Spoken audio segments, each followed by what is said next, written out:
محەممەد حومەری بەرپرسی ناوەندی کورتە باڵاکانە لە ڕۆژهەڵاتی کوردستان و خوێندکاری بەشی یاسایە. محەممەد باز لەوە دەکات لە ئێران تا ئێستا یاسایەک نییە کورتە باڵاکان بتوانن لە کاتی تەواوکردنی خوێندن لە بەشێکی دام و دەستگاکانی حکوومەت دامەزراندنیان بۆ بکرێت.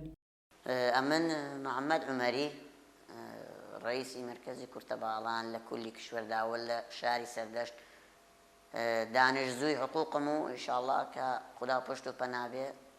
تێرمی بعدی بەنیازم تەغییر شتەی بدەم بۆ ڕەوانشناسی لە ئێرانێدا لە دەوڵەتی ئێراندا حدودەن دەتوانین بڵێن 15,000 کورتە باڵا هەیە کە لەو 15,000 کورتە باڵای تقریبەن 1000 نەفەریان شناسایی کراوە 14,000 نەفەری تقریبەن دەماڵەدا گوشەگیرن لە شاری سەردەشت. ئەمن لە تەریق دۆست و ئاشنا و برادەر و شتێوەکە لە هەر دێهاتەی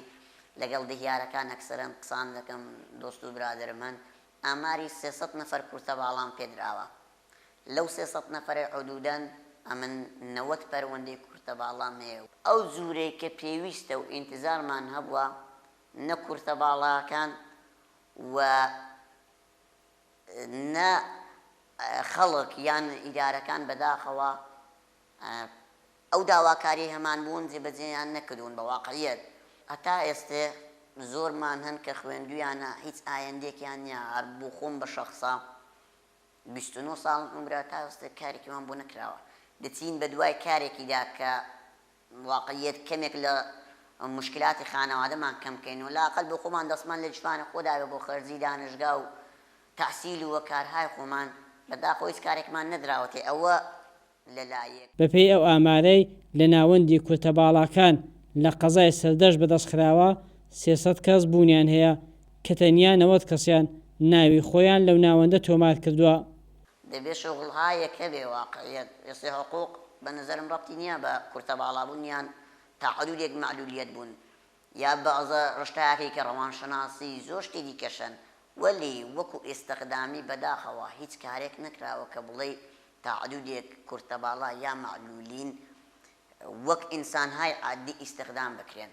ئێمە ئینتیزارمان هەیە لەو مەسیرەیدا جوانتر ئاگاداریەمان کەن زۆر بە جوانی ڕێمان پێنیشاندن واقعیەت بۆەوەی لەو کارێدا موفەق بین نەک بەردی گەورەمان لەسەر ڕێدانێن و یعنی سەدی سەوادەکان ئەکسەرەن دانشگان تەواو کردووە جا لیسانسن یا کارشناسین بەرئاڵ کەمکەمەکەیان دیپلۆمن.